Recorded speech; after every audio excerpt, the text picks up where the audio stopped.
May God be with you. Reading from the Holy Gospel according to Matthew.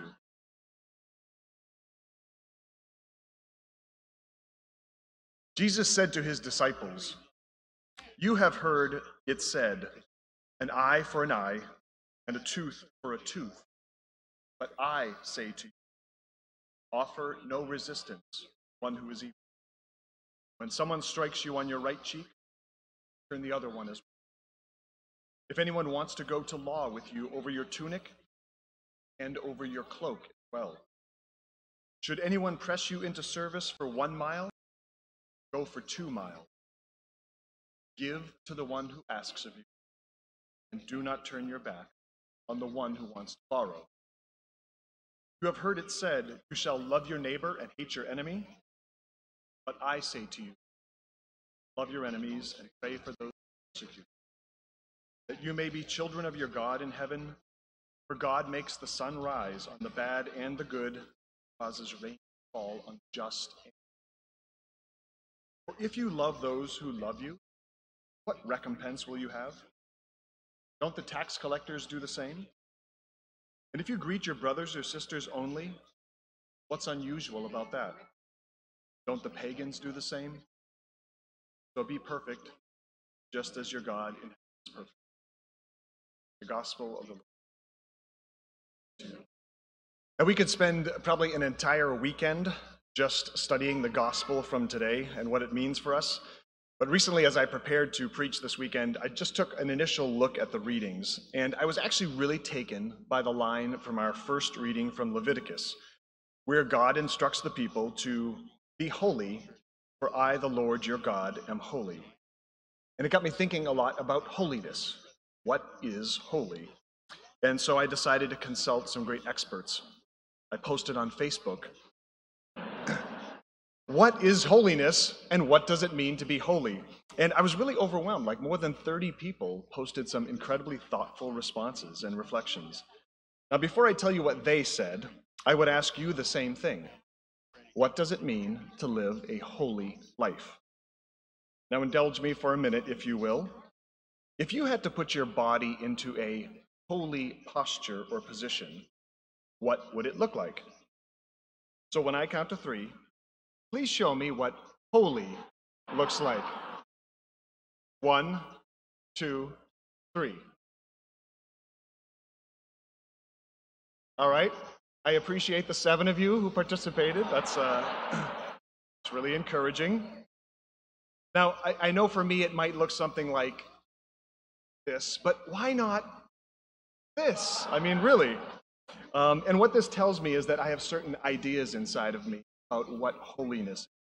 And these ideas have shaped who I think is holy, what I think is holy, where I think is holy. Now, I don't know about you, but I grew up Catholic, and I can assure you that for the most part, this from here up was holy, and as you went down, it got unholier real fast.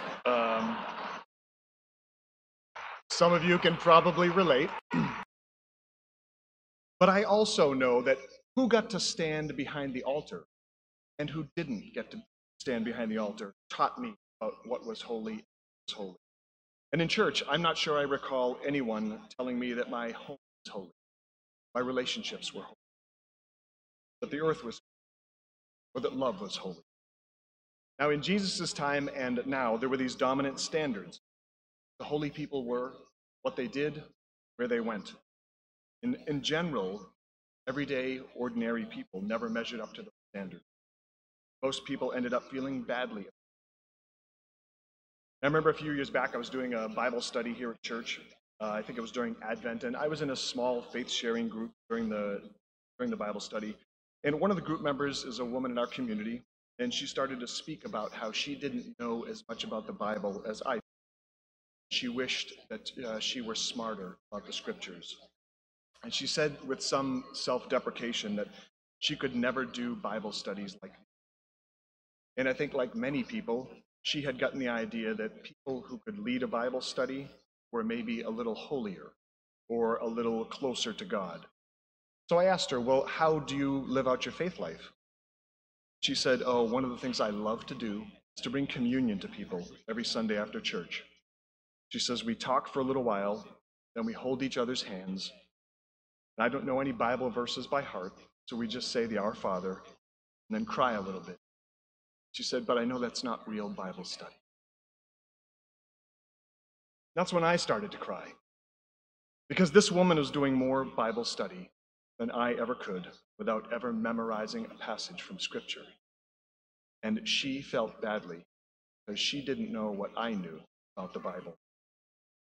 Now, in the gospel today, we hear Jesus continue his famous phrases, you have heard it said, but I say to you. And as Father Jim mentioned last week, Jesus was giving this installation update to our faith. Jesus was known for turning popular religious ideas on their heads and offering a very different way to view the world.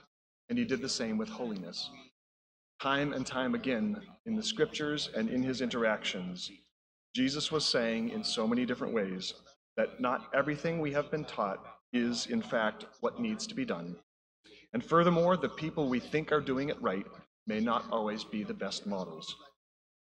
The great spiritual writer Anne Lamott says that everyone is screwed up, broken, clingy, and scared, even the people who seem to have it more or less together. They are much more like you than you would believe, so don't try to compare your insides to their outside. So I just came by today to remind us that holiness is not about how things look on the outside.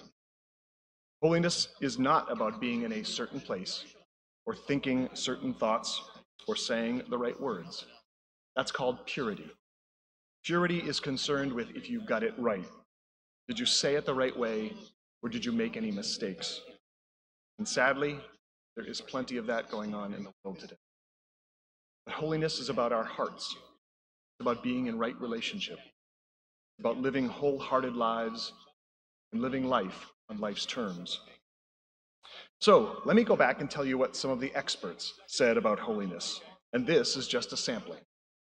Michelle said, to be holy is to live and act in the world as an expression of alignment with our heart. Melanie said it's to exemplify love, compassion, service in life. Alan said it's love in action.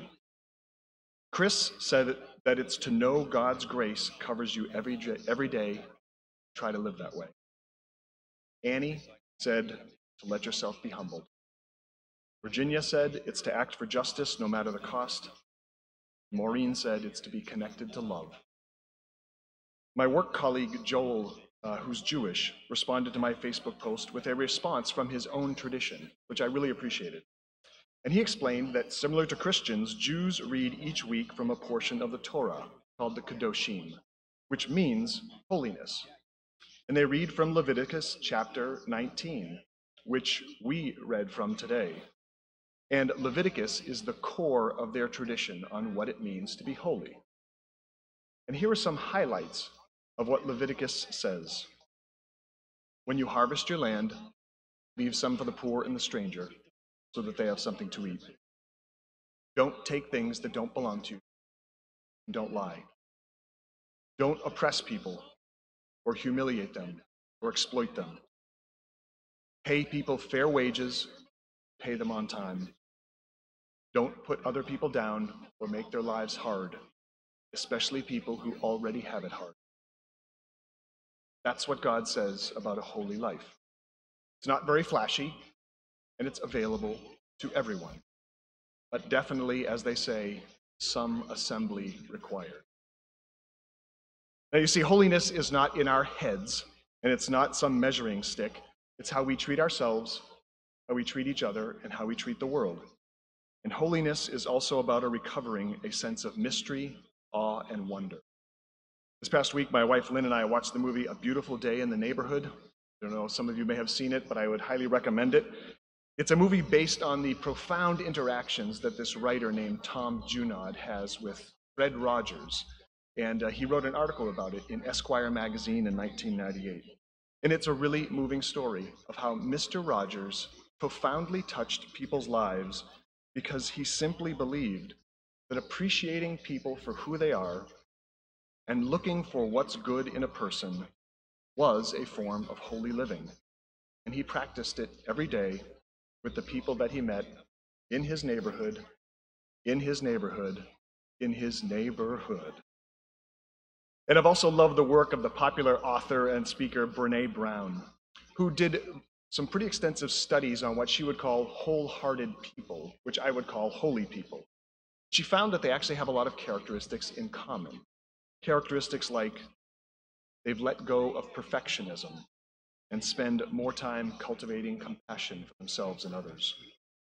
They've let go of a sense of scarcity and fear and actually focus more on joy and gratitude. They don't compare themselves to others as often and focus more on their own intuition and creativity. They don't need to be so certain about things and trust other people more. They've let go of exhaustion and productivity as a way of life, focus more on stillness, finding worth elsewhere. And they're actually less worried about what people think and find themselves singing and dancing and playing more often. That's wholehearted living. That's holy living. And it doesn't just happen in a certain place or when you say certain words or do certain things. It can happen just about anywhere with just about anyone. Bill Tiberio, who plays in our gospel choir, responded to my post by telling a short but very profound story. He said, "Years ago, I was playing at a restaurant with my band, and it was a pretty intimate setting with listeners of all ages. He says, we performed a slow, blues-drenched instrumental piece that probably went something like,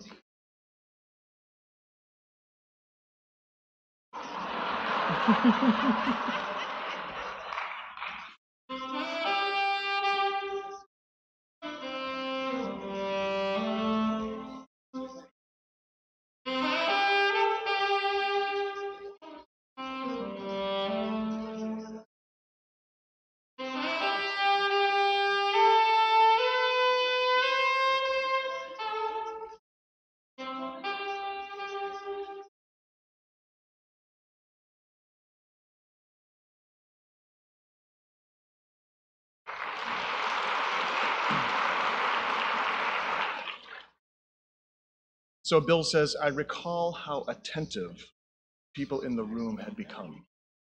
After that song, I asked if anyone in the audience had a comment or question they wanted to share. And a little girl, probably 10 years old, asked if the piece we had just played was a holy song. She said it sounded like a prayer. Many people in the room laughed a little at her comment. Bill said, I said it was indeed a holy song that came from our hearts, and it touched hers like a prayer. Now, I don't know about you, but that girl's world is the one I want to live in. And all of this talk of holiness got me thinking about popular expressions that we have used that I think have been trying to get us to change our ideas of holiness for some time. They point to the holiness all around us when we say things like, holy cow, holy mackerel, holy smokes, holy Toledo, holy Moses, holy guacamole, and yes, even holy crap. Because I think we have known for some time, but had forgotten, that holiness is everywhere, even in things we may not be able to recognize it in. And as my friend Nora said in response to my post, holiness is where you look for it. Now, you may know that we start the season of Lent this week, and traditionally Lent has been a time of pulling back on some things so that something else may come forward. Whatever disciplines you choose this Lent, my hope is that they help you find the holiness inside of you. And I hope that you, like Mr. Rogers, find holiness all around you. Because not only is this the kind of world I think we want to live in, it's the world we already.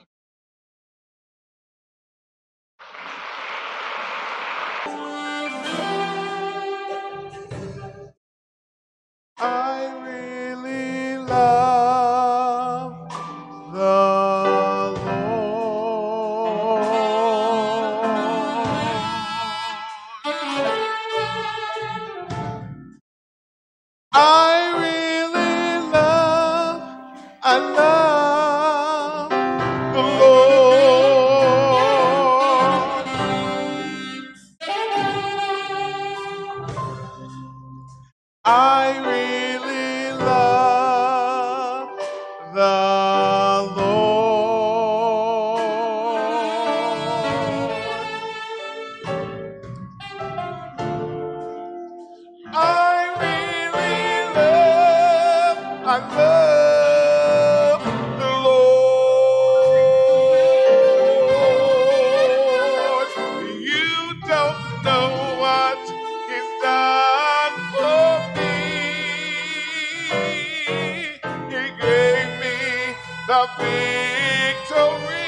I can't explain it. I love the Lord. I really love.